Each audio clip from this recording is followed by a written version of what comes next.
The meeting is now live. Okay, thank you. Welcome to everybody. Anybody that's listening, this is individual cabinet member decision to consider tonight on the allocations policy.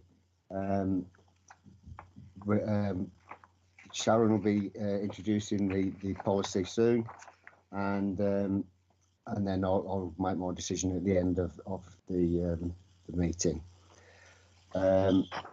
This meeting is being virtual and is live streamed for anybody to view later on after this.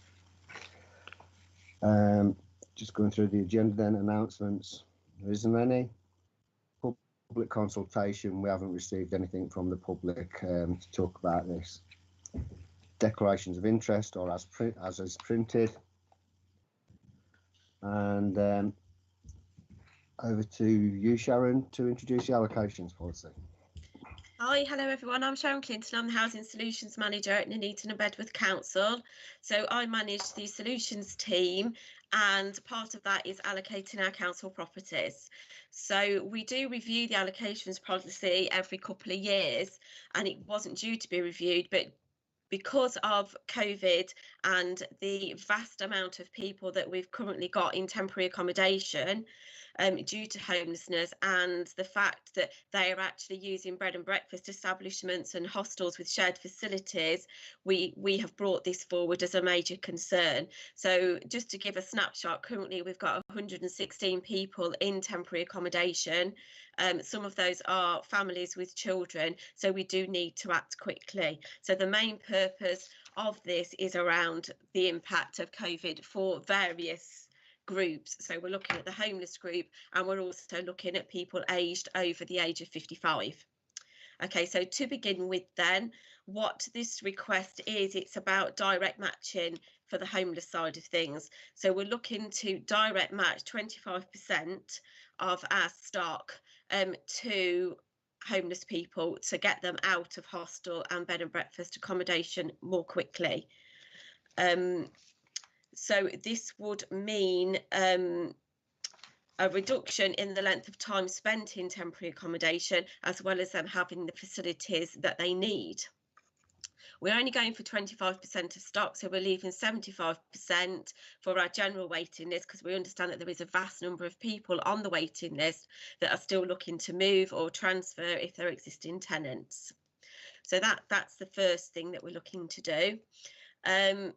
This then would lead us on to how we can do that process. So this falls under the category of the allocations policy of exceptional circumstances. So even though the policy has got an exceptional circumstance clause in it for people that need to move if they're at risk of life, or emergencies such as high welfare or high medical needs, we still need to make sure that that exceptional circumstance is indicated within the policy. So we need to give authorisation for the head of strategic housing to be able to do those direct matches.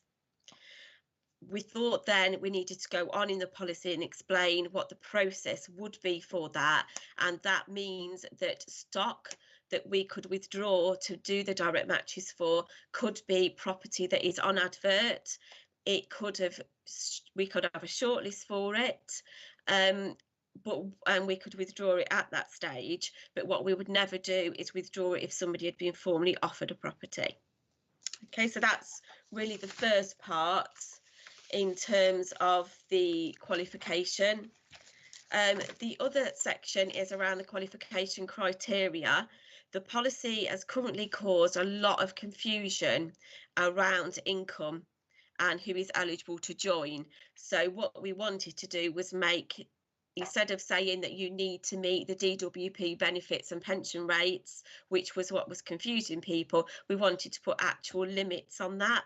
So we've worked out the calculation for our borough, and if you are a couple and have children, or a couple on your own, your income cannot go over 45,000, and a single person with no children, your income can't be any more than 25,000, or both, in both categories, 16,000 for savings.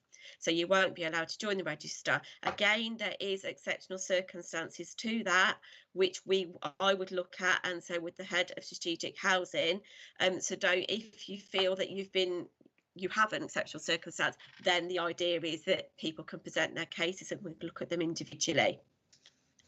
This leads on to the other major part of this policy in terms of applicants that are aged 50 with high medical and high welfare needs, or 55 and over. What we propose to do is withdraw this income criteria from that category, because the purpose of our independent living properties is that it offers a service, and we feel that some people have been refused due to this income level, and actually it's been very difficult for them to prove, you know, why they need that accommodation. And some people, even though they might have the income, may be an owner, for example, but they really do need the service because of a medical need or a welfare need that they might have. And we feel as though, you know, they would be paying full rent at the end of the day, but they need that accommodation for the service. So we feel that we should withdraw those income levels for that category, but that category would need to look at identifying a housing need with either a medical or a welfare need. If we usually get that from the doctors or from support workers or support packages. So if people are struggling to get that information to us, we will obtain that information at our cost rather than them struggling to get that. And we would come out and support them through the process to try and get them into more suitable housing rather than being isolated somewhere in an owner-occupied property, for example. Okay, so the last part of it is just the basics, allocation policy, grammar, and a bit of spelling that we just want to alter just to make it a little bit more user-friendly. So that's the basis of it. So it's two main criteria. It's the direct lets to 25% for homeless, and lifting the savings and income criteria for people aged 55 and over to try and support them into our independent living accommodation. Okay, thank you for that. And the recommendations are to approve or not to approve, and I'm very happy with what I've heard and what's in the allocation policy, so I'll be approving that and signing it. Lovely, So thank you. Thank you very much for presenting that tonight. Kelly, I think that's all that we need to do on this, so if you could stop live recording now, please.